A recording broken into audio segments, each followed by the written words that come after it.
नमस्कार. आज मी तुम्हाला एक वेगळंच नेटवर्क सांगायला आलोय आणि हे नेटवर्क कसं काम करतं हेही लक्षात घेणं आवश्यक आहे. मुळात हे नेटवर्क उघडं करणे हा माझा हेतू नाही आहे.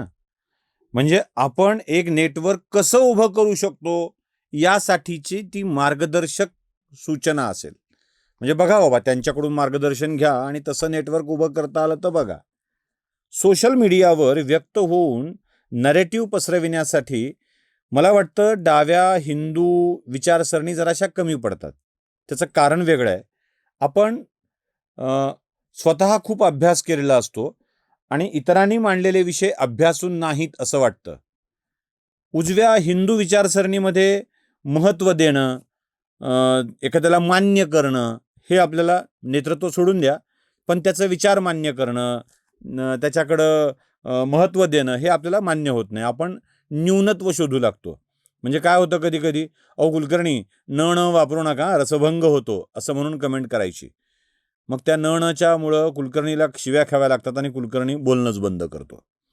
ते बरं पडतं आपलं, न बोललेलं बरं. कशा करता न बोललेलं बरं का न बोललेलं बरं हे असलं ऐकून घेऊन खेटरं खाण्यापेक्षा खेटरं खाण्याचे धंदे बंद करा, हे सोपं वाटतं. तुमचा उच्चारच जरा चुकतोय, तुमची भूमिकाच चुकतीये असं म्हणून आपण व्यक्त करत असलेल्या माणसाला गप्प बसवणे हा एक छंद आलाय आपल्याकडे. हे नेटवर्क आपण नाही उभा करू शकत, हे लक्षात ठेवलं पाहिजे. आणि जर करायचं असेलच तर कोणाकडून उभं शिकलं पाहिजे हे तुम्हाला मी सांगतोय. एक बदनामीचं रोहिट नेटवर्क आहे. रोहिट असा शब्द मी वापरतोय, जे हिट झालंय. रोहितचं उभा केलेलं आहे का याचाही विचार करणं आवश्यक आहे. खरं तर मी कौतुक करतोय, अजिबात नाव ठेवत नाही, कौतुक करतोय. तुम्ही बघा, सोशल मीडियावर जातीपातीला शिव्या घालणारे, म्हणजे विशिष्ट जातींना शिव्या घालणारे, नंबर 1. नंबर 2, अश्लाघ्य भाषेचा वापर करत बोलणारे, म्हणजे अगदीच बची बाराखडी, षष्टीचे विभक्ती प्रत्यय, गुप्तांगांचा उल्लेख, तुझ्या गांडीत घालू, तुझ्या मांडीत घालू, तुझ्या तोंडात घालू असं म्हणून वापरलेले शब्द, याचा वापर करणारे, म्हणजे अश्लील भाषेचा वापर करणारे. नंबर 2, जातीवाचक शिवीगाळ करणारे. नंबर 3, खोटे आरोप करून मी खरंच बोलतोय असं म्हणणारे.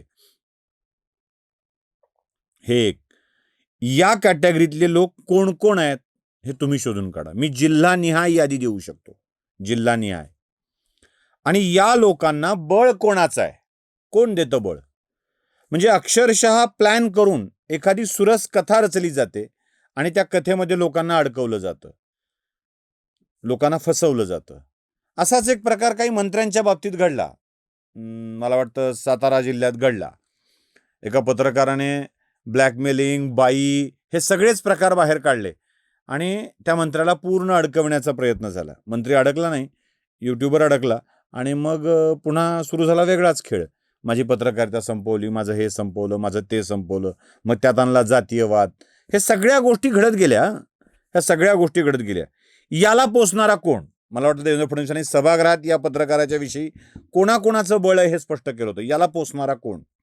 नंबर 2, तुम्हाला आठवत असेल काही दिवसापूर्वी 3 मिनिटात संपवून टाकू असा एक व्हिडिओ व्हायरल झाला होता.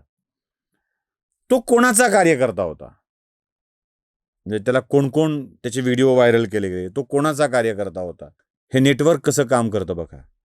असं प्रत्येक जिल्ह्यामध्ये एक व्यक्ती आहे आणि ते एकमेकांना मोठं करत, एकमेकांना बळ देत पुढे जात असतात. ते कधीच एकमेकांचा पाय नाही ओढत. अमक्यानं अमकं केलं, तमक्याने तमकं केलं असं नाही म्हणत.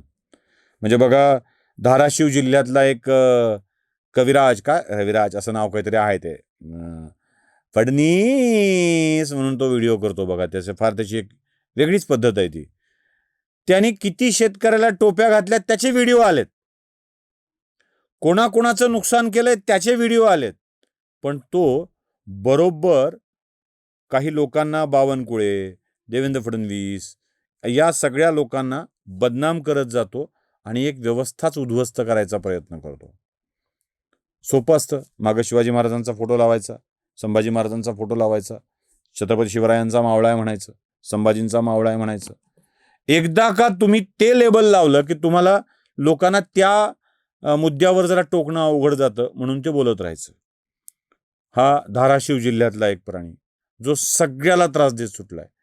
म्हणजे संभाजी पाटील निलंगेकर, बोत्रे, राणा पाटील, तो सोलापूर अहिल्यानगर मराठवाडा सगळा पादाक्रांत करत त्या लोकांना शिव्या घालत ती व्यवस्था उद्ध्वस्त करत चाललाय.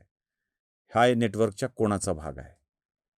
नंबर 2, तुम्ही जालना जिल्हा आणि त्या परिसरात, परभणी जालना या जिल्ह्यात जरा बघा, एक शिक्षक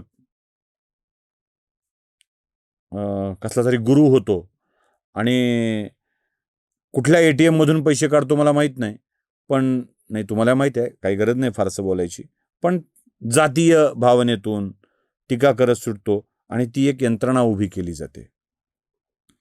पुढे लातूर जिल्ह्यात एक पत्रकार आहे, रोज रात्र झाली म्हणजे आता संध्याकाळ झाली, दिन ढला पेक चढा की अशा मस्त मस्त पोस्ट टाकत जातो आणि सकाळी जेव्हा खेटर बसतात तेव्हा त्या पोस्ट डिलीट करत जातो. काही कारवाई व्हायची वेळ आली की पोस्ट डिलीट करत जातो.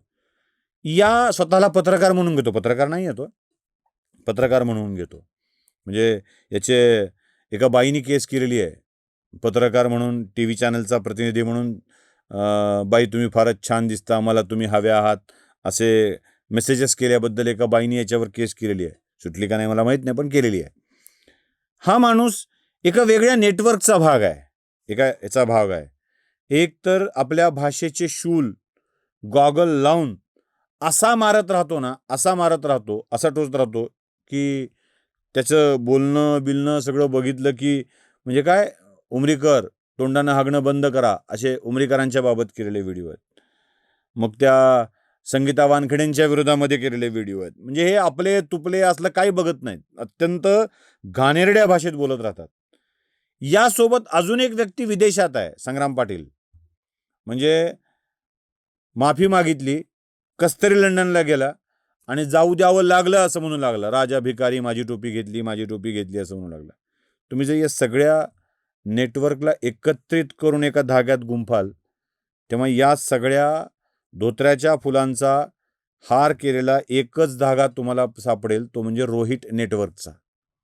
हे नेटवर्क कोण उभं करतंय, का उभं करतंय, कशासाठी उभं करतंय आणि किती बदनामी करताय, किती खोटे विषय पसरवताय याचा अंदाज तुम्हाला यावा. या नेटवर्कचं मी तरी कौतुक करतो यासाठी की असं एकत्रित येऊन काम करणं उजव्या विचारसरणीच्या हिंदुत्ववादी लोकांना जमणार आहे का, हाच माझा मोठा प्रश्न आहे. अन्यथा आपणच आपल्या पायात पाय घालून चालत असतो आणि उगाच समज करून घेऊन एकमेकांच्या विरोधात बोलत असतो. असं नको व्हायला, एवढंच मला म्हणायचं. नमस्कार. जागृतीचा विधायक बुरुज